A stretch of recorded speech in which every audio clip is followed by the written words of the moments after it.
Se você é fascinado pelo obscuro e pelo sobrenatural, inscreva-se no canal, deixe seu like e ative o sininho para não perder nenhuma de nossas histórias macabras.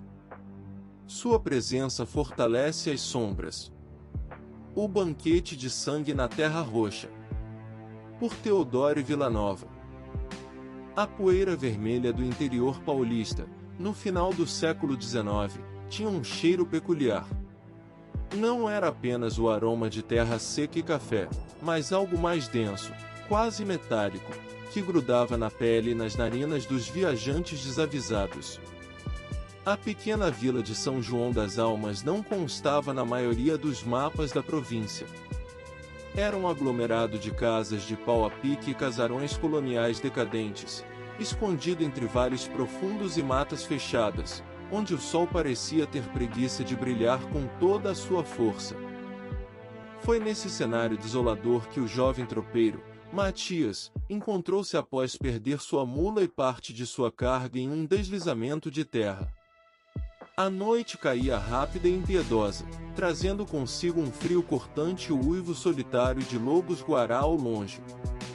Exausto, faminto e com as botas gastas, Matias avistou a luz fraca de uma lamparina tremeluzindo na janela de um casarão imponente, isolado no topo de uma colina nos arredores da vila. A placa de madeira apodrecida na entrada, quase ilegível, indicava estalagem dos Prado. A família Prado era conhecida na região, ou pelo menos, os rumores sobre eles viajavam com o vento.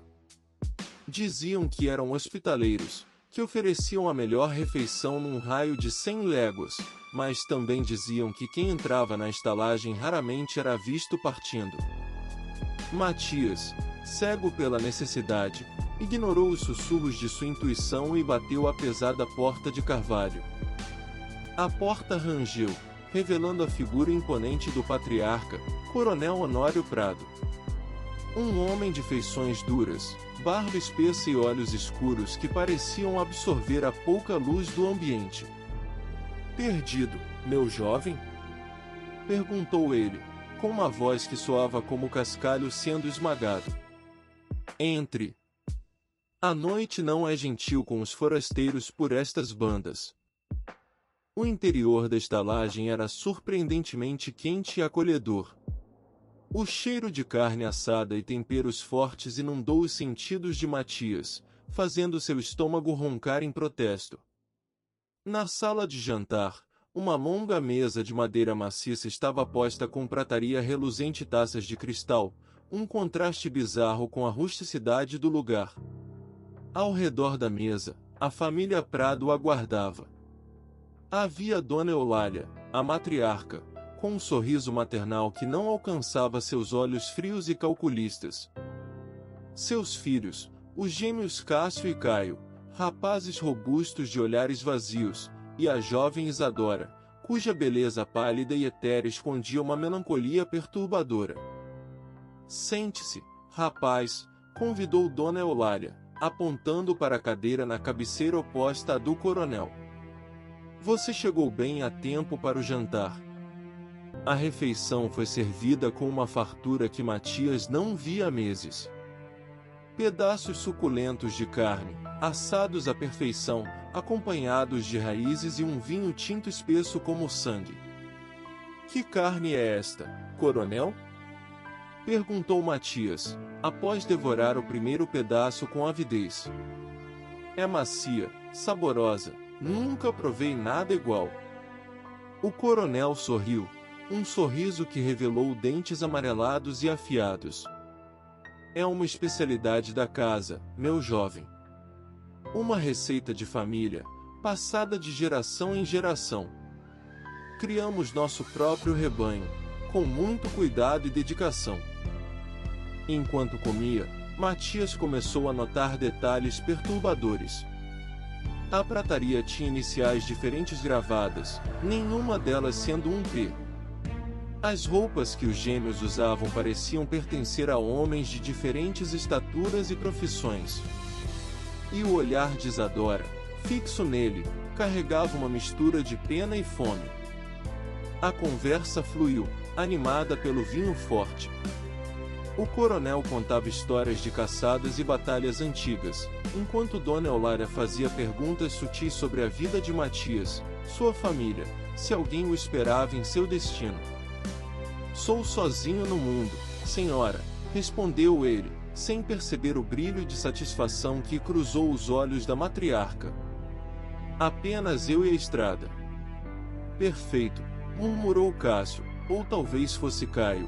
Matias não conseguia distingui-los. A noite avançou, e o cansaço finalmente cobrou seu preço. Matias sentiu as pálpebras pesarem, uma letargia estranha tomando conta de seus membros. O vinho, ele percebeu tarde demais, tinha um gosto amargo no fundo, um sabor de ervas desconhecidas. Ele tentou se levantar, mas suas pernas não obedeceram. "O que vocês colocaram na minha bebida?" balbuciou ele, a visão embaçando. O coronel Honório levantou-se lentamente, limpando a boca com um guardanapo de linho. "Apenas um pequeno sedativo, meu jovem. Para garantir que você tenha uma noite de sono profundo. E para que possamos preparar o banquete de amanhã." Matias caiu no chão, a escuridão o engolindo enquanto os rostos sorridentes da família Prado se debruçavam sobre ele. Quando acordou, o cheiro de carne assada havia sido substituído pelo odor acre de sangue e vísceras. Ele estava em um porão úmido e escuro, acorrentado a uma parede de pedra. A luz fraca de uma tocha revelava o horror ao seu redor. Ganchos de açougue pendiam do teto, alguns vazios, outros ostentando pedaços de carne que, com um calafrio de terror, Matias reconheceu como humanos. No centro do porão, uma grande mesa de madeira estava manchada de vermelho escuro. Sobre ela, ferramentas de corte, serras e facas de diversos tamanhos. O pânico tomou conta de Matias. Ele puxou as correntes com toda a sua força, mas elas eram grossas e implacáveis. A porta do porão se abriu com um rangido sinistro, e a figura de Isadora desceu as escadas de pedra. Ela carregava uma bacia com água e um pano limpo. Seu rosto pálido estava inexpressivo, mas seus olhos revelavam uma tristeza profunda. "Por quê?" sussurrou Matias, a voz rouca de terror. "Por que vocês fazem isso?" Isadora molhou o pano na água e começou a limpar o suor da testa de Matias. "É a nossa maldição", respondeu ela, a voz suave como um sopro. "Há muitas gerações, durante a Grande Fome, nossos ancestrais fizeram um pacto sombrio para sobreviver. Eles provaram a carne proibida, e a fome nunca mais os abandonou.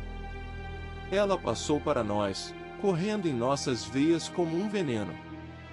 "Vocês são monstros", cuspiu Matias. "Somos sobreviventes", corrigiu ela, sem emoção. "A carne comum não nos sustenta. Ela tem gosto de cinzas em nossas bocas. Precisamos da essência vital, do medo, da alma que impregna a carne humana. É o único jeito de mantermos nossa força, nossa juventude." Ela se afastou, olhando para os ganchos no teto. "Você não é o primeiro, Matias. E não será o último. A estrada sempre traz novos viajantes, almas perdidas que ninguém procura. A escuridão está apenas começando a se revelar. Se você está gostando deste conto de terror e sobrevivência, não se esqueça de curtir o vídeo, compartilhar com seus amigos e se inscrever no canal. Sua interação é o alimento que mantém nossas histórias vivas.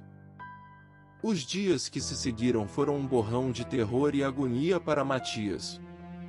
Ele era mantido vivo, alimentado com restos e água suja, enquanto a família Prado se preparava para o abate.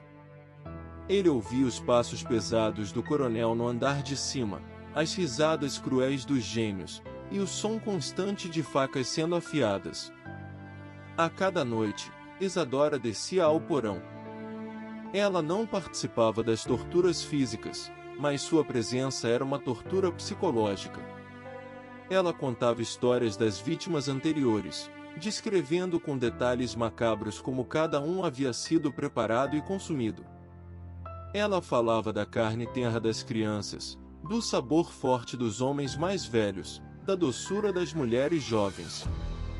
Matias percebeu que Isadora não era apenas uma espectadora passiva. Ela era a guardiã da tradição, a responsável por manter a história da família viva.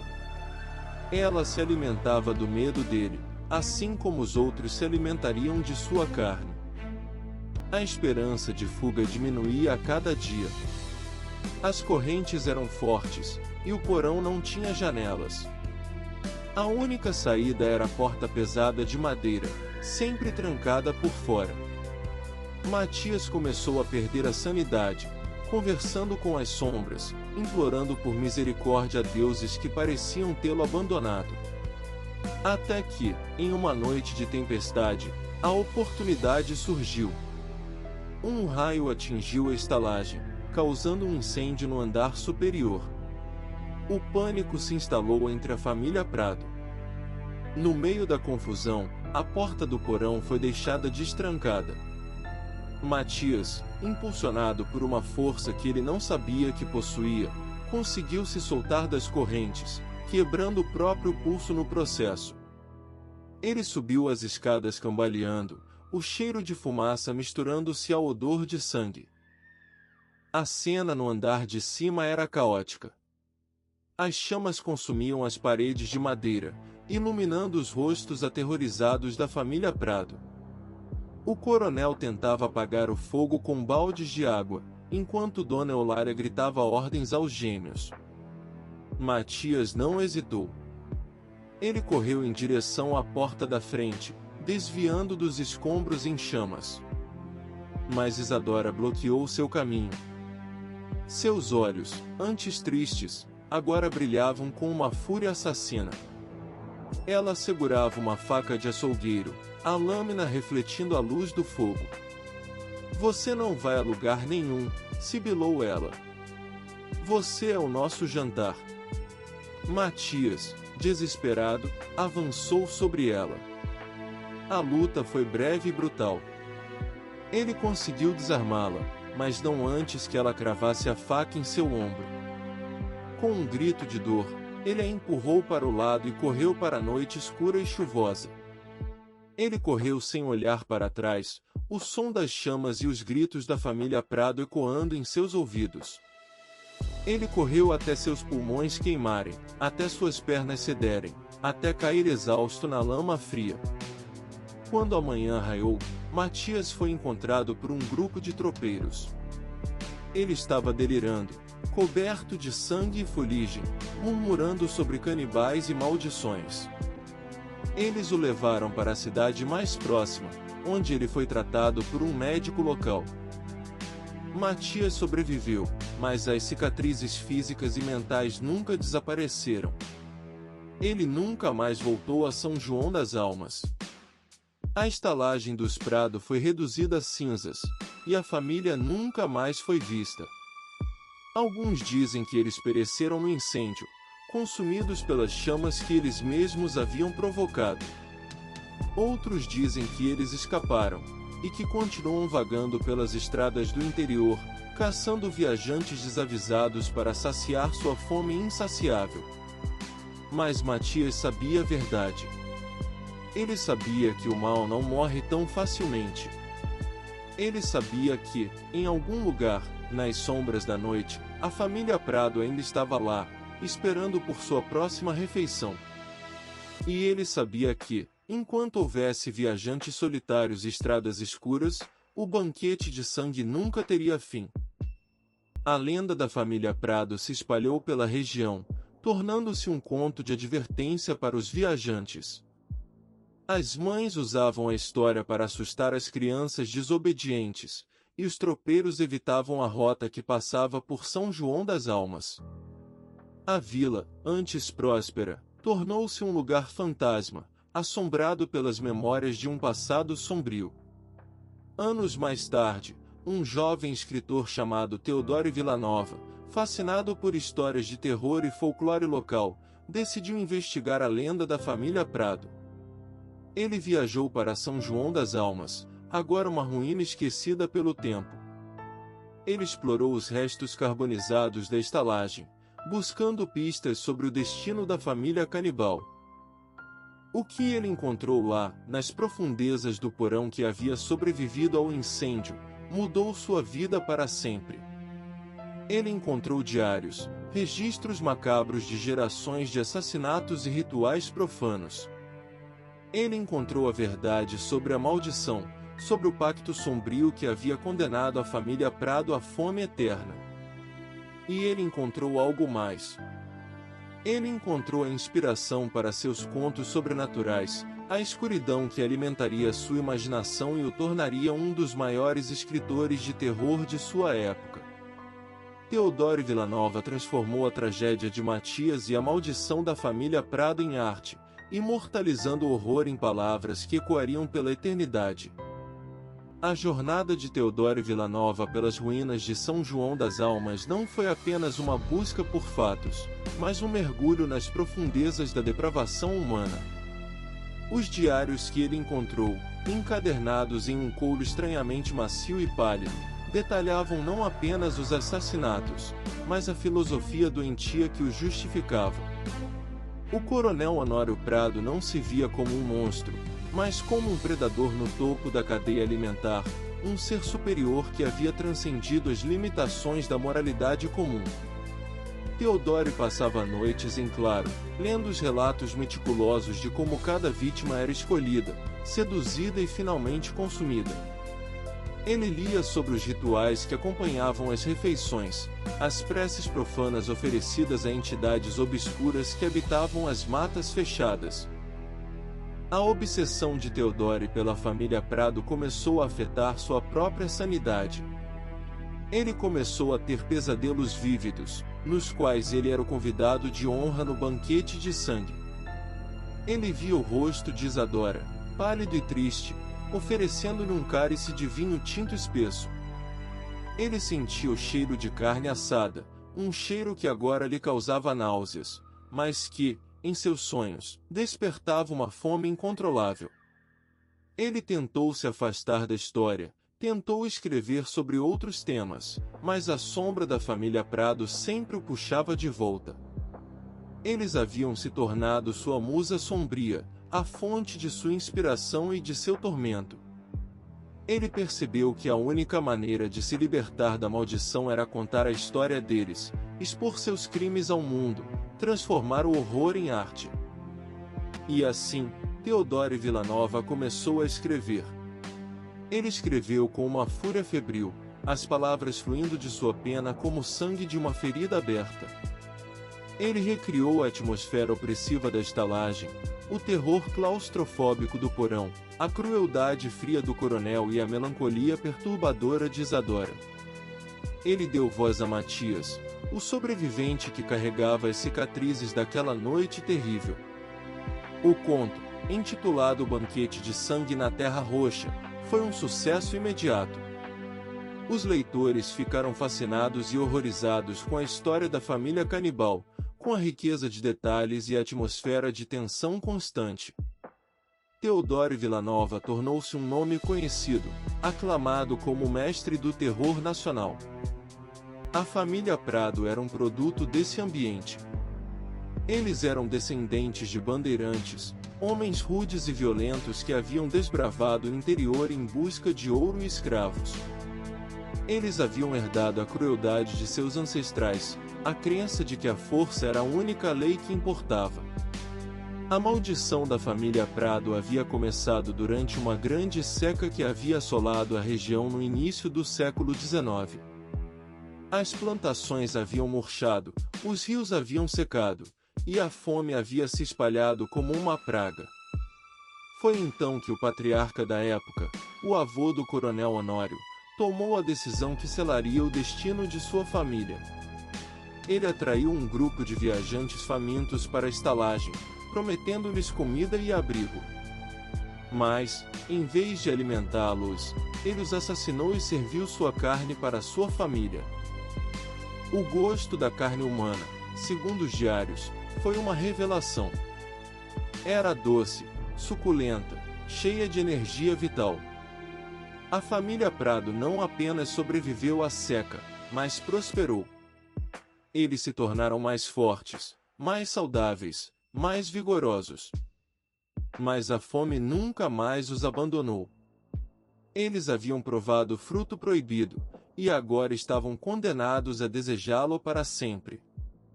A estalagem dos Prado tornou-se uma armadilha mortal para os viajantes que se aventuravam pelas estradas do interior. A família desenvolveu métodos sofisticados para atrair suas vítimas, sedando-as com ervas locais e preparando sua carne com receitas requintadas. Eles se viam como gourmets do macabro, apreciadores de uma iguaria que apenas os mais fortes e corajosos ousavam provar. A maldição da família Prado não se limitava à fome física.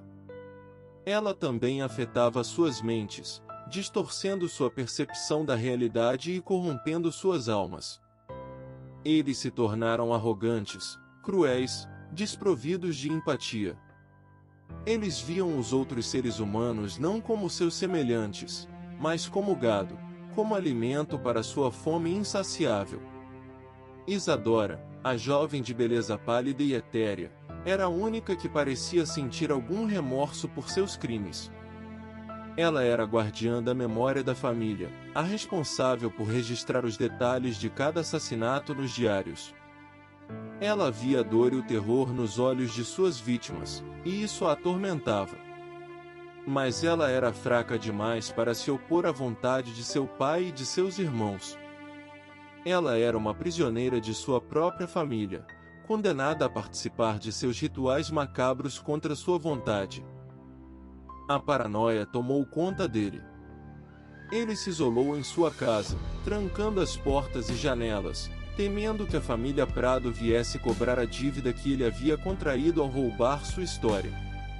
Ele via sombras se movendo nos cantos escuros, ouvia sussurros na calada da noite. Ele se tornou um prisioneiro de sua própria imaginação, consumido pelo terror que ele mesmo havia criado. Em seus últimos dias, Teodoro Villanova foi encontrado em seu escritório, cercado por pilhas de manuscritos e garrafas vazias. Ele estava murmurando incoerentemente sobre banquetes de sangue e maldições eternas. Teodoro Villanova havia olhado para o abismo, e o abismo havia olhado de volta para ele. Ele havia provado o fruto proibido do conhecimento, e a fome nunca mais o havia abandonado. Ele havia se tornado, de certa forma, a última vítima da família Prado, consumido não pela carne, mas pela loucura. Pois o mal, como Teodoro Villanova descobriu, não é uma força externa, um demônio que habita as matas fechadas. O mal é uma parte de nós, uma sombra que se esconde nas profundezas de nossas almas, esperando pelo momento certo para se revelar. E, quando a fome aperta, quando a necessidade se torna desesperadora, a sombra pode se tornar mais forte que a luz, e o monstro que habita dentro de nós pode finalmente despertar. A poeira vermelha do interior paulista continua a soprar, cobrindo as ruínas de São João das Almas e os segredos que elas guardam. E, nas noites de tempestade, quando o vento uiva pelas frestas das janelas, alguns dizem que ainda é possível ouvir o som de facas sendo afiadas e o riso cruel do coronel Honório, ecoando através do tempo, esperando por seu próximo convidado.